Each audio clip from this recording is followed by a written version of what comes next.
ایک خوبصورت سی چھوٹی سی لڑکی اسٹیج کی جانب آتی دکھائی دی۔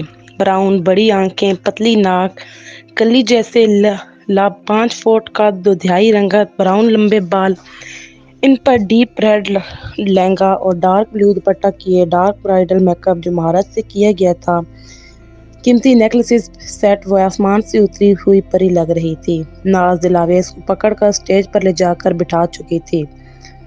دلاویز نے جب عمار کو اسٹیج کی جانب آتا دیکھا تو اپنی دھڑکن رکتی ہوئی محسوس ہوئی۔ ناز کدھر ہو یار؟ شہریار نے شامی پہ جھکی ناز کو دیکھ کر کہا۔ عمار کی چین کدھر رکھی ہے؟ تو مجھے پہنانی ہے اسے، شہریار نے سوالی نظروں سے کہا۔ شہریار وارڈروب کے اس ڈرا میں چیک کریں، ناز نے مصروف انداز میں شہریار کو اشارے سے بتایا۔ شہریار چین کا کیس اٹھاتا ہوا جاتے جاتے ناز سے بولا، تھوڑا خیال اپنے شوہر کا بھی کر لیا کرو یار، صبح سے 1 منٹ بھی میرے ساتھ سپینڈ نہیں کیا۔ شہریار نے شکوہ کیا، کاش میری جان، فرصت کب ملی، ایک طرف بھائی کی شادی اور ایک طرف نند کی شادی، ایسے میں گھن چکر بن کر رہ گئی ہوں، اوپر سے آپ کی افلاطون اولاد نے بھی تنگ کر کے رکھا ہے، ایسے میں آپ کو کدھر سے ٹائم دوں۔ ناز نے شامی کے کپڑے چینج کرتے ہوئے کہا جو کہ اس نے ابھی الٹیاں کر کے خراب کر دیے تھے۔ اوکے یار ریلیکس کرو، شہریار نے اس کی پریشان شکل دیکھ کر کہا، ابھی میری بیگم بیزی ہے تو کیا ہوا، رات کو فرصت سے دیکھوں گا۔ شہریار نے معنی خیز لہجے میں کہا تو ناز نفی کرتی ہوئی شامی کو اٹھا کر باہر کی جانب بڑھ گئی کیونکہ وہ اسے چینج کروا چکی تھی۔ دلاویز کی کرسی کی رسم مریم نے بہن بن کر نبھائی تھی۔ عمار کو کافی دیر انتظار کرنے کے بعد 1 لاکھ روپے دیے تب جا کر مریم نے اسے دلاویز کے برابر بیٹھنے کی جگہ خالی کی تھی۔ آج کیا بجلی گرانے کا ارادہ ہے اپنے شوہر نامدار پہ؟ عمار نے دلاویز کے کان کے قریب کہہ کر اپنی جانب سے اس کی تعریف کی تھی، لیکن دلاویز کی جانب سے کوئی رسپانس نہیں آیا۔ اب شہریار ناز اسٹیج پہ پہنچے۔ ناز آج اورنج اور پرپل ڈریس میں ملبوس تھی جبکہ شہریار جینز شرٹ میں موجود تھا۔ شہریار نے عمار کے ساتھ بیٹھتے ہوئے اس کو گولڈ کی چین گلے میں پہنائی، پھر ناز اور شہریار نے دونوں کو سلامی دی۔ دانیال اور سمرہ بھی اسٹیج پہ آئے اور رسم ادا کرتے ہوئے سلامی دی، پھر باقی تمام مہمان اور دوستوں نے بھی رسومات ادا کیں اور ملک حسن اور صوفیہ بیگم دل سے ملے، بہت سی دعائیں دیں۔ حسن ملک نے عمار سے کہا، بیٹا عمار، دلاویز میرا مان ہے، میری لاڈلی بیٹی کا بہت خیال رکھنا۔ انکل آپ بے فکر رہیں، میں دلاویز کا بہت خیال رکھوں گا۔ پھر شہریار نے دلاویز کے سر پر قرآن کا سایہ کیا اور اسے پاک قرآن کے سائے میں عمار کے سنگ رخصت کیا۔ دل رخصتی کے وقت بہت روئی، اسے شہریار نے گلے لگا کر کار میں بٹھایا اور دل رخصت ہو کر کینی ہاؤس پہنچ گئی۔ ملک ہاؤس میں سبھی اداس تھے، صوفیہ بیگم تو رو رہی تھی، بیٹی کو رخصت کر کے ملک صاحب انہیں تسلیاں دے رہے تھے کہ دل عمار کے ساتھ بہت خوش رہے گی اور بیٹیوں کو ایک نہ ایک دن جانا ہی ہوتا ہے۔ سمرہ اور دانیال گھر آ گئے تھے کیونکہ وہ ناز کو دیکھ نہیں پا رہا تھا۔ ایسا نہیں تھا کہ وہ اب بھی ناز کے لیے ویسی فیلنگز رکھتا تھا، لیکن درینہ محبت کو کسی اور کے ساتھ دیکھنا شہریار کینی سے نہ ہو پایا، اس لیے سمرہ کو بھی دانیال کے لیے گھر جانا پڑا، ورنہ سب نے تو بہت کہا دونوں کو کہ افضل ہاؤس رک جاؤ، لیکن دانیال نہیں رکا اور سمرہ کو لے کر گھر آ گیا۔ سالم حسینہ کدھر چل دی؟ ابھی مجھے تو دیدار کر لینے دو۔ دانیال نے واش روم کی طرف بڑھتی سمرہ کو کھینچ کر اپنے ساتھ لگایا۔ سمرہ اس حملے کے لیے تیار نہ تھی، اس لیے اچانک سے دانیال کے سینے سے جا لگی۔ 2 دن سے ترسا رہی ہو مجھے، دانیال نے اس کی ناک سے ناک مس کرتے ہوئے کہا۔ اچھا مجھے چینج تو کرنے دینا، سمرہ نے بہانہ لگایا، لیکن دانیال نے سمرہ کے گال پر لب رکھ دیے۔ دانیال پلیز، میں بہت تھک چکی ہوں۔ سمرہ نے دانیال کی نظر خود پہ محسوس کر کے فرار ہونے کی ایک اور کوشش کی۔ ارے آج کیا؟ آج تو فرسٹ نائٹ ہے، دانیال نے آنکھ دبا کر کہا۔ سمرہ نے ہنستے ہوئے کہا، آپ کی فرسٹ نہیں ہے بلکہ دلاویز اور عمار کی ہے، اس لیے مجھے چھوڑیں۔ دانیال نے آئی سی کو لمبا کرتے ہوئے سمرہ کو چھوڑ دیا۔ تم بہت تیز نہیں ہو گئی؟ دانیال نے مشکوک نظروں سے اسے دیکھا۔ آپ کے ساتھ رہتے ہی ایکوالٹی تو آنی ہی تھی مجھ میں، سمرہ مسکراتے ہوئے کہنے لگی اور ڈریسنگ روم میں گھس گئی۔ سجی سوری کار کینی ہاؤس کے پورچ میں رک گئی۔ اب نصرت بیگم نے دل کے پاؤں نیچے رکھے روئی کاٹن کے چھوٹے چھوٹے گولے رکھے دل ان پر چل کر اندر کی جانب جا رہی تھی، یہ ایک رسم ہے جو دلہن کرتی ہے۔ پھر دلاویز کو صوفے پر بٹھا کر قرآن مجید دیا گیا جسے دل نے پڑھا، اس کے بعد دلاویز کی گود میں شامی کو ڈالا گیا۔ رسمیں پوری ہونے پہ سب نے دلاویز اور عمار کے ساتھ مووی بنوائی۔ اب دلاویز کو ناز عمار کے روم میں بٹھا کر خود جا چکی تھی۔ دلاویز نے کمرے کا تفصیلی جائزہ لیتے ہوئے نظر دوڑائی، یہ خوبصورت کمرہ تھا، دیواروں پر وال پیپر لگا ہوا، کھڑکیوں پر بھاری ویلویٹ کے پردے، جہازی سائیڈ بیڈ جو کہ گولڈن کلر کا تھا، سامنے ڈریسنگ ٹیبل اور کارنر میں ٹی سیٹ کی 2 کرسیاں رکھی گئی تھیں اور فرش پہ بچھی بیش قیمت کارپیٹ۔ کمرے میں نئے فرنیچر ڈیکوریٹ سے کمرہ مزید پیارا لگ رہا تھا۔ کمرہ دلاویز کو بہت پسند آیا تھا، لیکن کمرے میں فرنیچر دلاویز کے جہیز کا تھا۔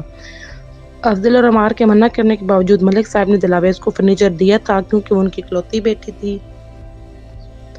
ڈور کھلنے کی آواز پہ دل نے فوراً سے گھونگھٹ اوڑھ لیا۔ عمار چلتا ہوا دلاویز کے پاس آیا اور بیڈ پر بیٹھ گیا۔ اس نے ہاتھ بڑھا کر اس کا گھونگھٹ الٹایا اور دلاویز کو دیکھتا ہی رہ گیا۔ وہ کوئی نازک سی پری لگ رہی تھی۔ پھر عمار نے دلاویز کو ڈائمنڈ رنگ پہناتے ہوئے یہ کہنا چاہا، لیکن دلاویز نے جھٹ سے اپنا ہاتھ واپس کھینچ لیا۔ بس عمار کیانی، بس میرے خیال میں آپ کا حق پورا ہو گیا۔ جو میں نے آپ کے لیے اپنا یہ روپ رکھا، یہ بھی آپ کے لیے بہت ہے۔ آپ اتنا بھی ڈیزرو نہیں کرتے۔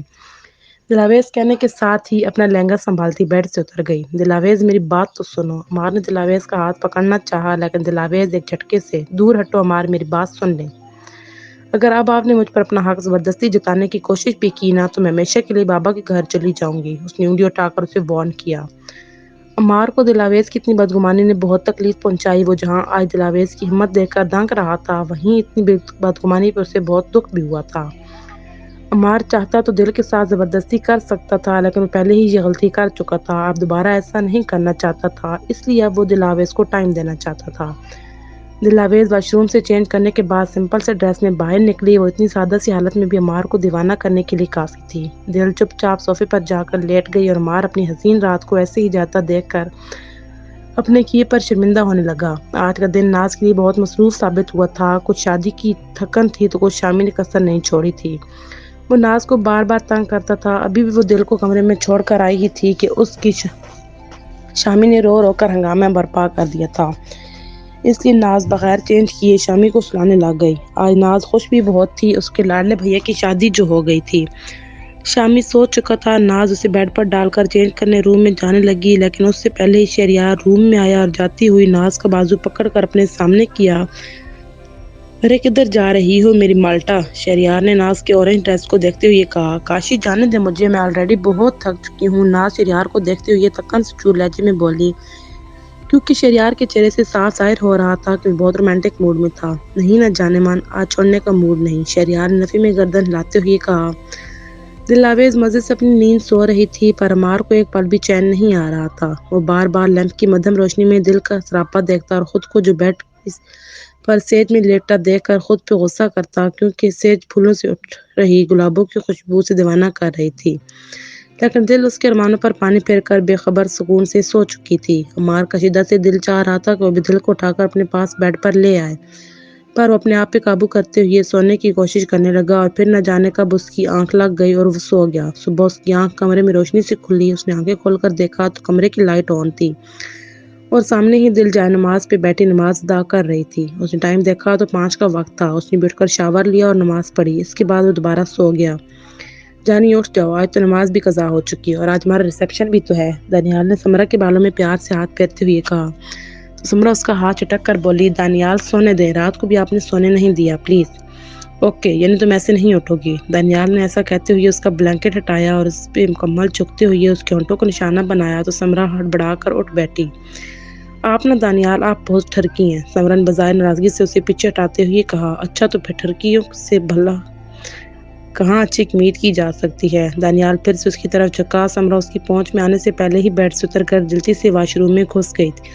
سمی رک جاؤ یار، دانیال اس سے آوازیں لگاتا رہا، لیکن سمرہ فرار ہو چکی تھی۔ دل اور عمار پارلر کے لیے نکل چکے تھے۔ آج ناز ساتھ نہیں تھی، کیونکہ عمار نے ناز سے کہا تھا آپ رہنے دیں، شام کی ایمی کی طبیعت ٹھیک نہیں، دلاویز کو میں پارلر سے پیک کر لوں گا، آپ شامی کا دھیان رکھیں۔ ٹھیک ہے، ناز کہہ کر چلی گئی۔ یہ شہر کے بڑے شادی ہالز میں سے ایک تھا۔ نثار کیانی اور افضل کیانی دونوں بھائی مہمانوں کے استقبال کے لیے ہال کے داخلی دروازے کے سامنے کھڑے تھے۔ مہمانوں کو خوش آمدید کہہ رہے تھے۔ ہال میں تمام مہمان موجود تھے، عمار کے سسرالی اور شہریار کے سسرالی بھی۔ سمرہ کی بہن سحر، جو کہ کل ہی بیرون ملک سے سمرہ کے ریسیپشن کے لیے آئی تھی، کیونکہ سمرہ کی شادی جن حالات میں ہوئی اس لیے وہ شادی میں شرکت نہیں کر سکی تھی، اسی لیے آج اپنے شوہر شامیر کے ہمراہ آئی تھی۔ سمرہ کا بھائی بھی اپنی بیگم سویرا کے ساتھ تقریب میں شامل تھا۔ شامیر اور سویرا آپس میں بہن بھائی تھے، اس لیے دونوں ساتھ رہتے تھے اور ساتھ ہی پاکستان آئے تھے۔